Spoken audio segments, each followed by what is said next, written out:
Here is another in NBC's great parade of new shows.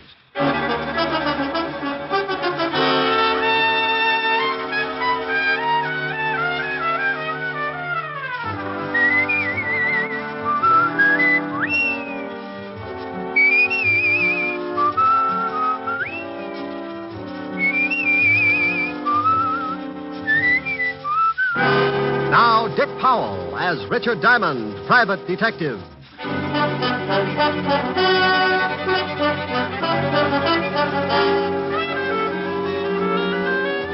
Hello there, this is Diamond. I'm a private detective. And as long as I've been in this business, I've found only four things that really make this racket worthwhile. Women, money, women, and more money. Don't misunderstand me. I've got other habits, too. I drink lots of milk, go to the fights, dance meanest rumba west of Ebbets Field, and write fan letters to June Allison. But no matter how you slice it up, it still boils down to the same ghastly facts. To drink the gallons of milk, you've got to have loot. To go to the fights, you've still got to have it. But you add a little something, or a big something, as the case may be. That's right, a woman. Then if you're going dancing, you like to go to a nice place. Nice place? That's an 8x10 dance floor supported by bodies of patrons who couldn't pay the $12 minimum. So now you get into more money, and there you are. Women, money, more women, and more money. About the fan letters to June Allison? No, who knows? She never writes back anyway. To show you how I make this money that gets me into so much trouble, let me tell you about a case I got mixed up in. It all started last week during a séance. Quiet, please, quiet. Now, if you will please place your hands on the table, Mrs. Van Dyke. Lightly, just the fingers touching. Dr. Langley, I'm so excited. Please, Mrs. Van Dyke. Professor must have complete silence. Oh, I'm sorry, but what's he doing? He's going into his trance. Dr. Langley.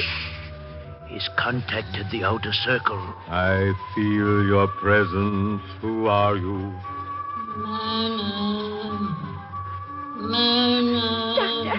Doctor, that voice is calling me. Not too loud. You'll break the contact. But Myrna's my first name. Listen. Spirit, speak again. Who are you? I am Lillian Van Dyke. That's Mother. Mother. Mrs. Van Dyke, you must relax. If you continue to disturb the contact, your mother will leave. I'm sorry. Oh, Spirit, I feel that you have a message for someone in this room. Spirit, have you such a message? I have. Then speak. Myrna, Yes, Mother. you are in grave danger. Guard yourself. Rely on Dr. Langley. He will help. Yes, Mother. What else? Mother? Contact has been broken. Your mother will not return again today. Oh, will I be able to speak with her again, Professor? I must speak with her again. She said I was in some kind of danger. If you will return here tomorrow, Mrs. Van Dyke. Mother said to rely on you, Doctor. I intend to. I assure you your confidence will be rewarded, Mrs. Van Dyke. In the meantime, I suggest you go home and get some rest. Yes, this experience has been rather trying. Goodbye, Professor. I shall see you tomorrow. Until tomorrow, dear lady. Coming, Doctor? I wish to consult with the professor for a moment. I'll be right along. Very well, Doctor. I'll wait in the car. Goodbye again, Professor, and bless you. Goodbye, and bless you, you old goat. Take it easy. Until she gets out the front door. Okay. Now, look, Langley. When are we going to pull the job? I'm getting tired of drumming up banshees for old moneybags. Let's get those jewels. Look, tomorrow her mother is going to tell her that someone is after her precious jewel collection. Tell her. She'll lock him up in Fort Knox if that happens. Oh, I'm surprised at you, Professor. What if her dear old departed mother tells her to leave them with me for safekeeping? I get it. By the time she gets wise, we'll be in Mexico. Right. I'll see you tomorrow morning before Van Dyke gets here. We'll plan what we want the voice to say. And for Pete's sake, tell that old witch to sound like a ghost for a change. She came on today like Apple Mary with a hangover.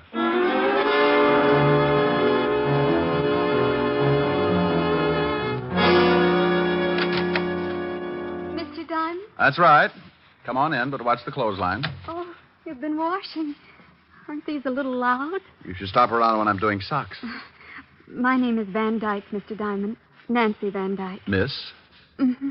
Well, bully for our side. What can I do for you, Miss Van Dyke? I'm worried about my aunt, Mr. Diamond. Why? Is she playing shortstop for Brooklyn? I don't think I understand that. You're not alone, but I have to keep trying.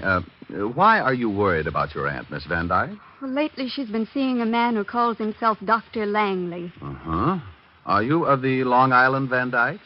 We used to live on Long Island. Why? Well, if you're the same family, you say piggy bank instead of U.S. Mint. We are quite wealthy. Uh-huh. That's like saying Scarface had a gun collection. You think this Dr. Langley is after your aunt's money, is that it? Yes. He's been taking her to see a clairvoyant, and she claims that he produced her dead mother and that she talked with her. Maybe she's been getting tips on the market. My aunt says that this apparition, or whatever it is, warned her of impending danger. What's the medium's name? He calls himself Professor Leonardo. Uh-huh. What else did the ghost have to say? Well, she said, or it said, to trust Dr. Langley, and that's exactly what my aunt started to do.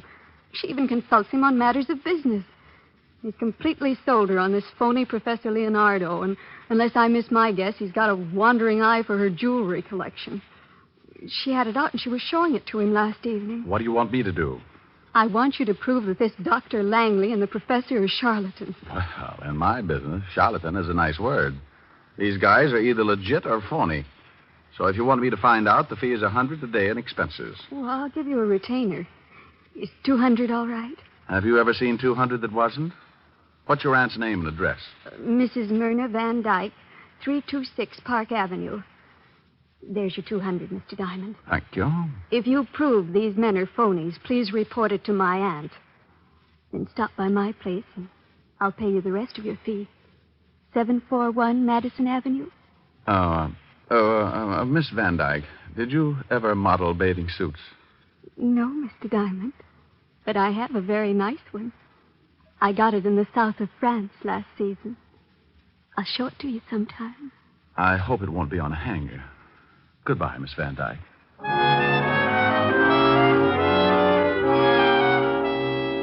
Well, I had 200 fat clams in my little hot hand and an assignment that didn't look like it was going to be too tough to crack. I needed some information on the professor and the doctor, so I headed for the 5th Precinct Police Station and Walt Levinson's office. Yeah, what is... Oh, no. What do you want, Shamus? Why, Sergeant Otis, what will the lieutenant say when he finds your big feet all over his desk? He won't say nothing. He ain't here. Well, how'd you ever figure that out? Where is he? Out of town. Doing what? Doing his vacation, that's what. Don't tell me he left you in charge. Yeah. What's the matter with that? If you've got a few days, I'll tell you about it. Leaving you in charge of homicide is like stopping a leaky faucet with bubble gum. I ain't in charge of homicide, wise guy, but I could do it if I had to. He just asked me to watch his office and take the call. He'd get better results with a parrot. Well, I want some information, Sergeant. Who do I see? Me. I could see more in a barrel of mud. Now, you better lay off, Gumshoe. I got instructions to throw you out if you get out of line. Oh, Sergeant, it's nothing personal. You've got beautiful eyes, and, I love all three of them. It's just that you're obnoxious. Well, okay. But you start calling me any nasty names and you go out of here, Sergeant. Well, you do. Now, what do you want? I want your file on bunco artists. Okay. You come look up some of your relatives? Oh, that was a real garter snapper, Sergeant. Yeah, here's the file. You can do me one more favor. Look up Professor Leonardo. He's a spiritualist. Oh, drunk, huh? I'll get the file. Oh, no, Sergeant. In the phone book, he's like a fortune teller. Oh, one of them guys. That's right. Wow. Well. Find something? Yeah, I was looking for this guy, too. Let's see. Dr. R.L. Langley. Alias Dr. Fred Bishop. Alias Dr. Leopold Karnowski. Hey, this guy's been busy.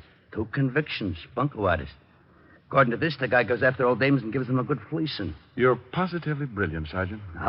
It ain't nothing. It is when you do it. Did you find the phone number of the professor? Yeah, right here. Professor Leonardo, fortune teller, and clairvoyant. Okay? Oh, want to use the phone? Sure. Only leave a nickel. I wish I had your nose full of them.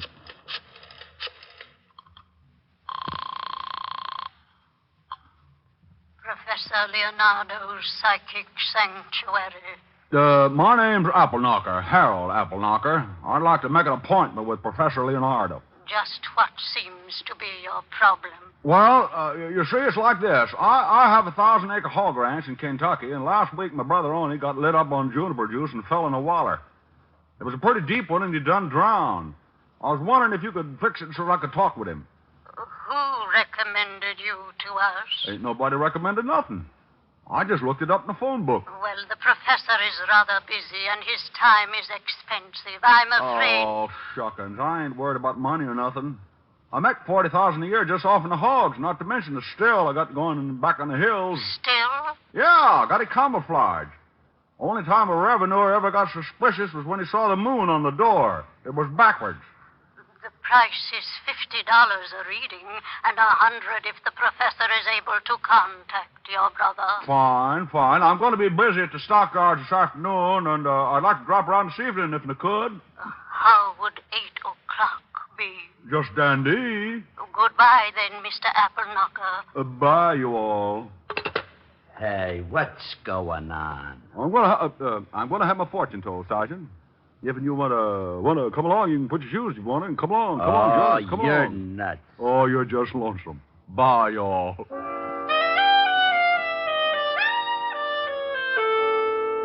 I left the 5th Precinct and headed for 975 Park Avenue. The way the case looked to date, I was going to be working that night, and my lovely redhead would be unhappy if she had to sit home. Sometimes you get a case that's fun, and this looked like one of those times, so I decided to take Helen with me to Professor Leonardo's.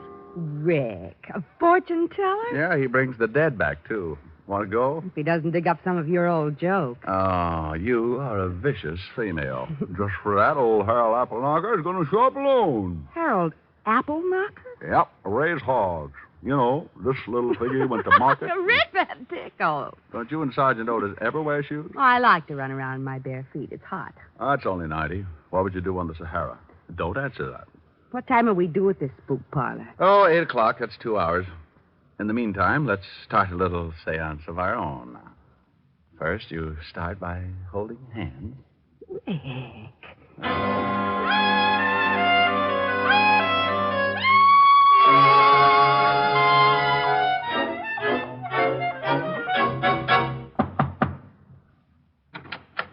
Yes.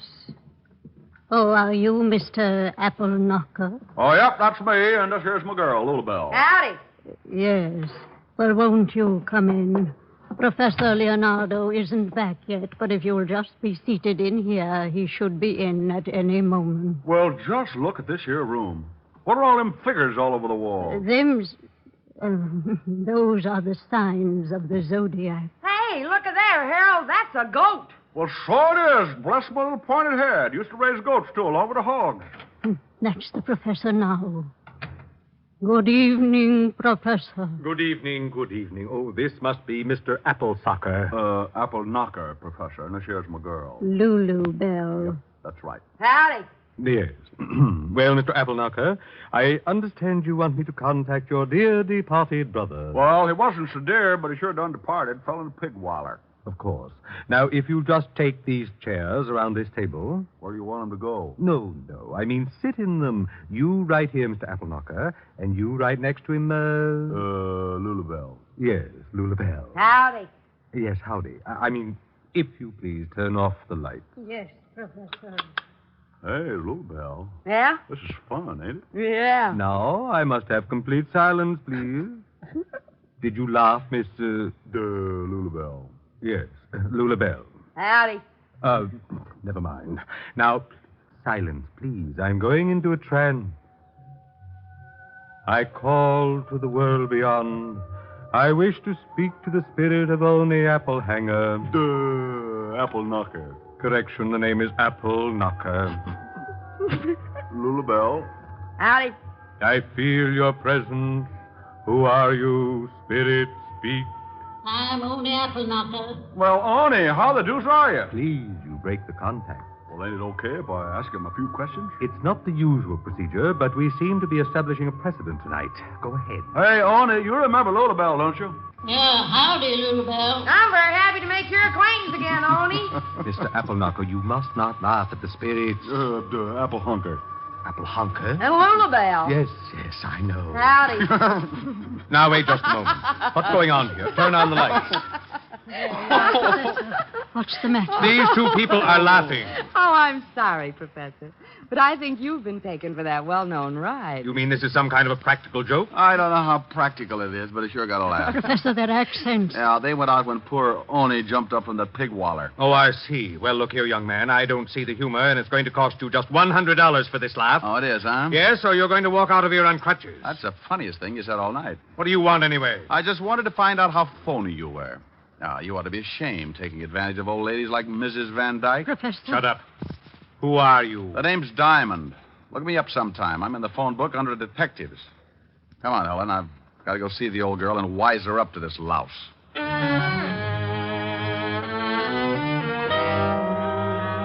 Helen and I left the professor and his witch and went out on the street. I hailed a cab and put Helen in it and sent her home to wait for me. 20 minutes later, I was ringing the doorbell of the Van Dyke residence. I stopped ringing and tried my knuckles, and that's when I noticed that the door was ajar. I pushed it open and walked in. I stopped cold in my tracks. The hair on my neck jumped off and hid in the corner. Lying on the bed was what looked like a body. I couldn't tell because it was covered with a sheet. I was sure of one thing. Whatever it was bleeding all over the place, and the first word that came to my mind was murder. I pulled the sheet back and took a look at what could only have been Mrs. Myrna Van Dyke. She was about 60, and she was wearing a quilted housecoat. She didn't have to worry about trying to button it, because it was pinned together at the neck with a long knife. Well, Diamond, you sure can dig 'em up, can't you? Huh? Oh, Otis, how did you get here? After you left the station, I called the lieutenant and told him you'd been in and you was acting screwy. He told me to tell you. Now, I'm glad I did. Oh, mess, isn't it? Yeah, stabbed in the throat. Looks like she was getting ready for bed. That's a towel around her head, ain't it? Could be her hair, but I doubt it. It says Adams Hotel on it. Let's take a look around. Oh, hey, get a load of this. What? Over here on the dressing table. Hey, ain't that a wig? It sure is. I want to look at the body again. You can't do that. You ain't supposed to touch anything. I'm just taking off this towel. Well. She's bald. Yep, nearly. Otis, check on Professor Leonardo and Dr. Langley. They the guys you picked out of the Rogues Gallery this morning? Yeah. I already did. The doc lives on Charles Street, apartment 209. You mean you did all that by your little lonesome? Well, when I talked to the lieutenant, he told me to, just in case. You continually amaze me, Sergeant. Yeah. Now call the wagon and get the coroner over here.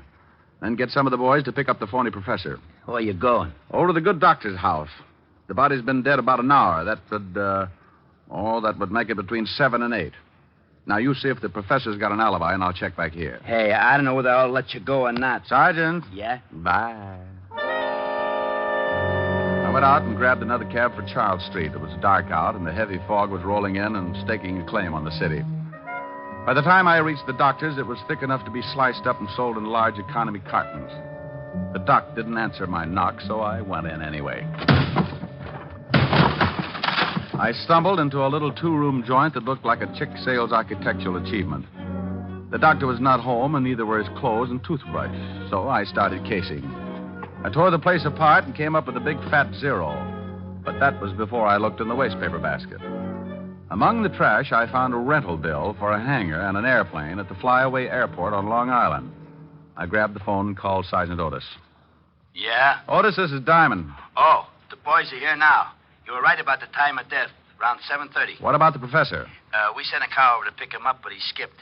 We got some dame, though, and she told us that the prof was giving one of them seances from 7 to 8. Did you check it? Yeah, and you was. Good. Now check and see who gets the dead woman's money in the event of her death. Well, how am I going to find her lawyer at this time of night? Just find him and meet me at the Flyaway Airport on Long Island. Okay. Did you get the doctor? That's what I'm going to do now. And if this fog keeps up, I've still got a good chance. Sometimes a case starts off like a party and ends up like a funeral. This was one of those times, and when it happens, you're never really prepared for it, so you've got to work fast. I used my last $10, besides the 200 the girl had given me, and got to Flyaway Airport in a hurry. The fog was so heavy, I had to almost kick it aside, but I finally found the row of hangars and started looking. I reached the last hangar when I spotted the plane. It was sitting on the strip, and as I moved nearer, I could see the man. Who's there? Who is that? I got a gun out, Doctor, so just stand the way you are. Who are you? What do you want? I want that little suitcase you've got. I want to take you back to the police. Police? Oh, what on earth for? Mrs. Van Dyke is dead, been murdered.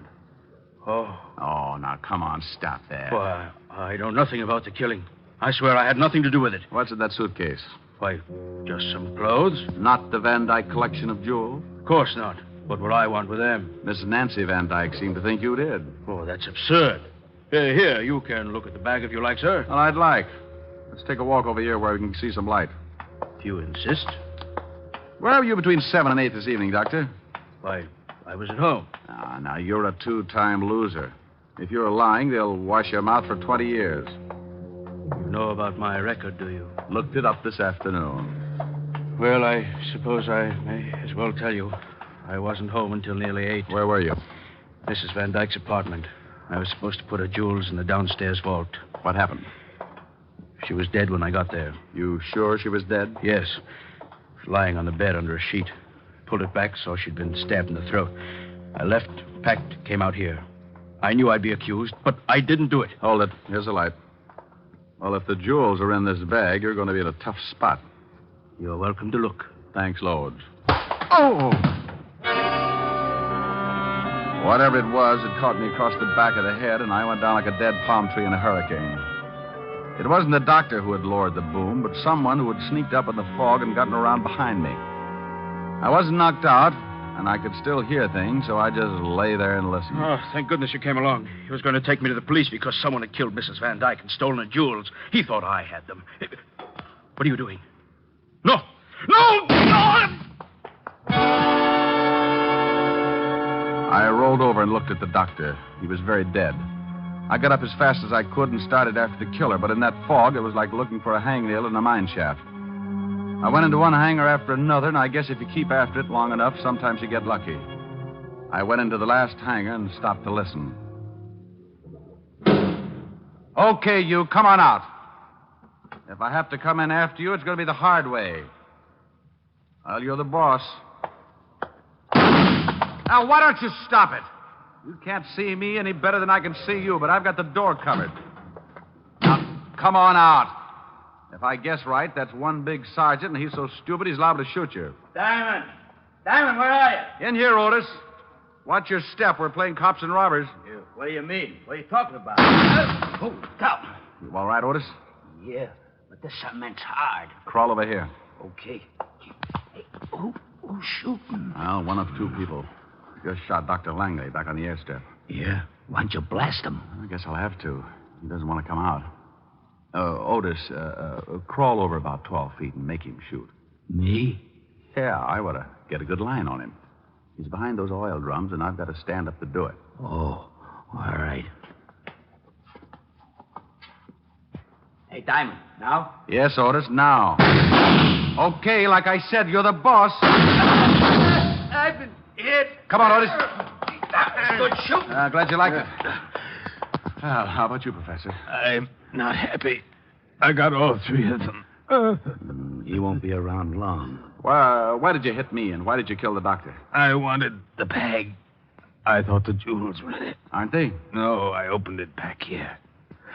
I thought the doctor was double-crossing me. Well, if you ain't got the jewels, why'd you try to kill the old lady? I didn't. Oh, come on. This ain't no time to lie. He isn't lying, Otis. You told me yourself his alibi was good. Hey, that's right. Then who did? The one who would benefit most by the death of the woman.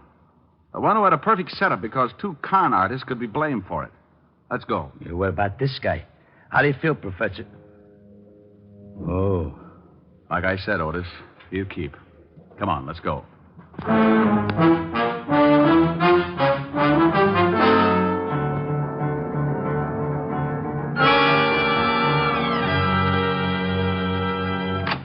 Well, hello, Mr. Diamond.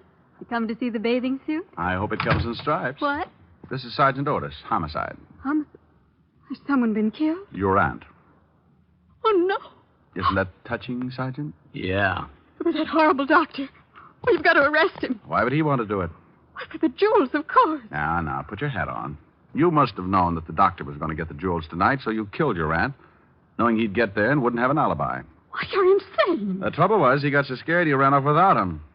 So he had no motive. That it was the professor. Strike two. He didn't have them either. You're crazy. You can't prove a thing. I didn't stab my aunt. Who said she was stabbed? Well, I just... Something else tipped me to you. The minute I took a good look at your aunt, I knew it couldn't have been a man who'd done the job. Why not? You're just presuming. Because there were no signs of a struggle. Your aunt must have known the killer pretty well. She knew the doctor very well. Well enough to meet him with a towel around her head and her wig in plain sight on the dresser? What? Yeah. And I got in touch with a lawyer, and he said you was the sole heir to the estate. Were, Sergeant. Oh, yeah.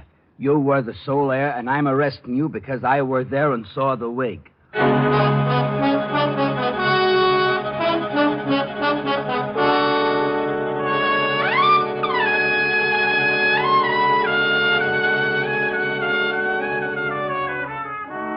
Rick, Mm-hmm. wasn't it fun at the fortune teller? Yeah, he's going to have to think up a new racket. Like contacting the living. What? No, forget it. What's to eat? I'll go look in the icebox. Bring some milk, will you, dear? Mm-hmm. If you'll play something. I'll try. Oh, no, not again! Oh, swell. Can't you get on the night shift or something? I can't get anything around here, especially sleep. Now, please, will you kindly shut your big fat face? What do you mean? I haven't sung anything yet. Oh, but you will. I just know you will. Well, if you insist. Oh, no, please, please. I'm a nervous man. Oh, it calms you right down. Don't blame me for falling in love with you. I'm under your spell, but how can I help it? Don't blame me. Can't you see when you do the things you do? If I can't conceal the thrill that I'm feeling, don't blame me. Oh, that's pretty. Don't stop. Oh, I must. Food looks too good. Did I hear you talking to someone? Mm-hmm. Listen. Don't blame me for falling in love with you. I don't hear anything. Oh, that's funny. He was there a minute ago. Don't blame me for falling in love with you. I still don't hear anything. Rick, who are you calling? Sergeant Otis. I'm afraid the guy next door just cut his throat.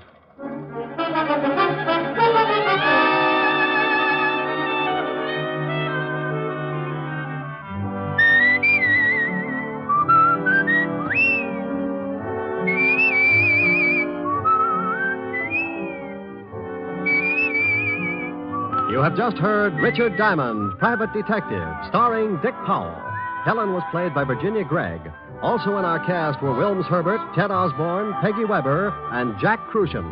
Music was under the direction of Frank Worth. Richard Diamond is written by Blake Edwards and directed by Richard Sandville. Dick Powell soon will be seen in the screen version of the best-selling novel, Mrs. Mike. Now, this is Eddie King inviting you to be with us again at this same time next week, when we will again bring you Dick Powell as Richard Diamond, Private Detective.